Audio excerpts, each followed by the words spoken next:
What's up, it's your favorite NPHP, and welcome back to my channel. As you can see, I'm here at work.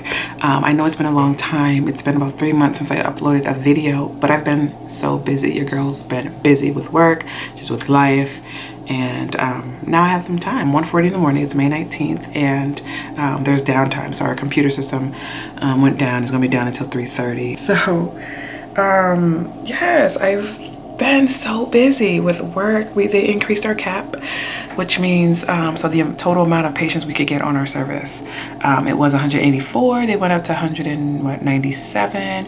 It's about like a 15 patient increase.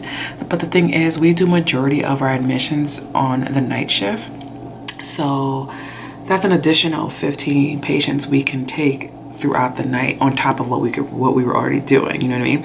So before, I was doing maybe 3 admissions, 3 to 4 average admissions. Now I'm pushing 5 minimum when our cap is 197. So our cap fluctuates depending on how many's on.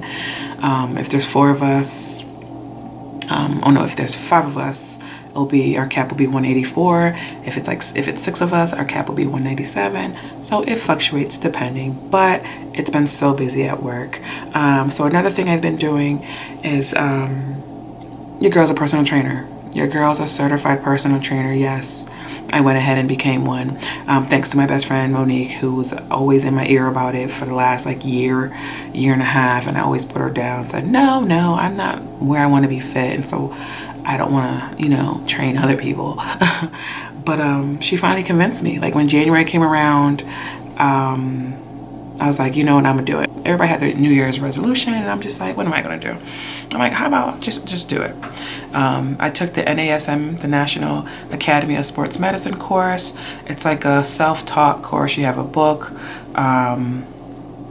They also offer online discussions, quizzes, things like that, little activities to guide you through basically reading through the whole book. So I did take that, and it wasn't that bad. It took me about a month and a half to get through the course, I would say. When April came around, I just wanted a break. The course was done. I went on vacation. We went to Minnesota to see my father for about a week and a half, and when I came back, that's when I was like, all right, time to get serious, and so I went ahead and took my test literally a couple days ago, May 15th. Today's the 19th, so I took the test and I passed. So like I said, your girl's a certified personal trainer, and then I know you guys are like, well, how? You're so busy, how are you going to do that? But I'm not. It's a part-time gig, you know what I mean? This is my career, this is my main income here at the hospital, but I turned my hobby into a little side gig. I own a lot of my own home gym equipment, so I was gonna start off doing 2 to 3 clients, training them 2 to 3 times a week, and then either at their home, at the local park. I had one client I've been training since I started the course. It was like my guinea pig. So as I was learning, I was practicing basically with her. So she's right now going to continue training with me, which is cool. But I'm just taking it slow. I'm not even looking for the other 2 just yet, because like I said, work's been so busy, and I just sometimes want to get home and just chill. But it was something to do, something to get. Nurse practitioner, certified personal trainer. Why not? Why? That's me. That's I don't know, but I'm happy I got it. It's a wonderful industry to be in. Maybe I'll open my own gym. Not a bad idea, because I would love to have my own gym. That'd be pretty cool. But anyway, so that's what I've been doing. Work's been busy. When I wasn't at work, I was trying to study for this course, and then you guys know I have my family, my 2 little kids and such. So I'm actually going to start precepting NP students starting here June in a couple of weeks, so I'll be doing that this summer. I'm excited. Today's video, I got a good case presentation I wanted to present to you guys, because I've seen a lot of you guys love the case presentations, and if you see my first video, knowing how to present is key, especially with working with doctors, you know what I mean? And we are not taught that in school. Well, I wasn't taught that in my schooling, so learning how to do that is key. I'm sipping on wonderful lemon water.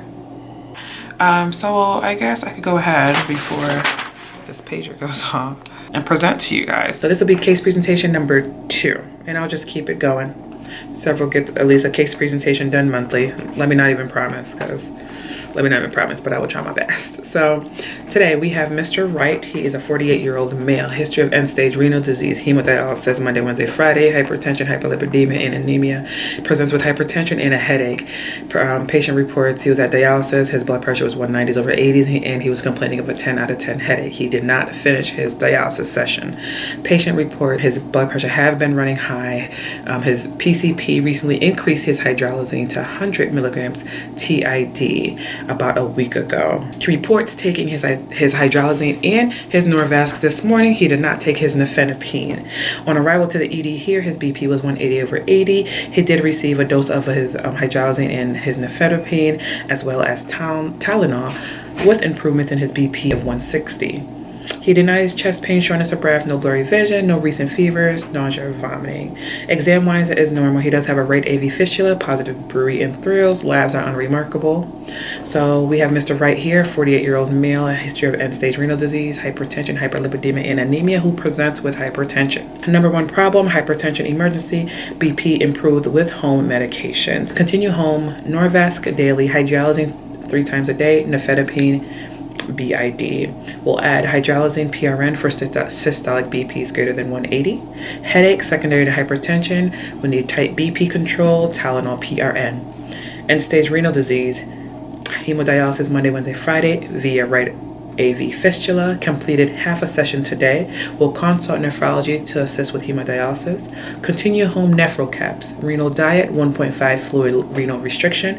We'll renally dosed meds and avoid nephrotoxin agents. Hyperlipidemia, continue his statin. Anemia, hemoglobin is 10. He's at baseline. We'll monitor daily CBCs. So that's Mr. Wright. Mr. Wright, he's coming in with hypertension. Key points here. With his high blood pressures, basically, did he take his home medications today? That's like what you want to find out. Like, why is he having high blood pressure? So basically, he missed a dose of his nifedipine, and we saw improvements when he received all his medications. It could have been other problems. Could he have been having pain or something like that? Could that have been triggering his high blood pressure? Yes, but we want to make sure there's nothing else going on, like he denied chest pain or shortness of breath or blurry vision, any other complications of having high blood pressures, which was good. Let's see. After I read his HPI, the full history, I just cut it short to Mr. Wright, 48 years old, history of end-stage renal disease, hypertension, anemia, hyperlipidemia, coming in with hypertension, and then I listed my problems. Problem 1, hypertension. His BP improved with his home meds, so we're just going to continue his home meds. We're going to add hydralazine PRN just in case he jumps up. You just go ahead and list it, but that's like a nice short and sweet one. The majority of them are not this, like this. But yes, and remember my past video example, I mentioned the reason why we do it this way, because it just helps the doctor think through everything, okay?